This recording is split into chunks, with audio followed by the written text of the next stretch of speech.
But history is never a one-sided story.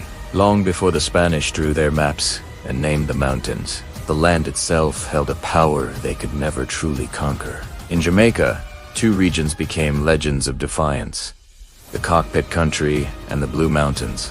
This wasn't just difficult terrain, it was a living, breathing architecture of resistance. Imagine a landscape of near impenetrable limestone hills, shaped like an egg carton, covered in dense, green jungle. Imagine steep ravines, hidden caves, and a maze of valleys where an army could get lost in minutes. This was the fortress for those who refused to be broken. The Maroons saw this treacherous landscape not as a barrier, but as an escape. The steep ridges were their watchtowers. The trees provided food, medicine, and materials for shelter. The land itself became an active participant in their fight for freedom. It sheltered them, fed them, and confused their pursuers. Deep within this rebel territory, caves became the heart of this new, defiant society. If you could peel back the layers of time, you'd find the evidence pressed into the earth. You'd find pottery fragments, discarded shells, and the bones of the small conies they survived on.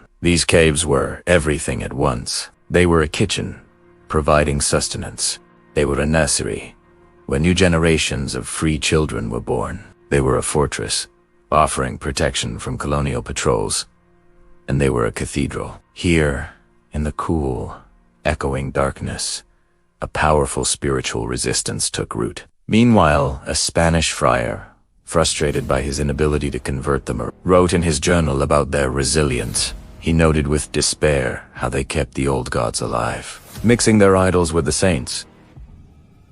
But this wasn't just a simple mix and match. This was a deliberate act of spiritual warfare, a process we call syncretism. They took the symbols of their oppressors, the cross, the saints, and reinfused them with their own ancestral meanings. They re-enchanted the world that the Spanish had tried to disenchant. This forces us to ask a profound question. Can a landscape become a political statement? Can a mountain range be an act of rebellion?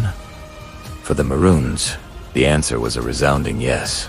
The land was their ally, their map, their memory, or were they doing something more? They were actively forging a new one.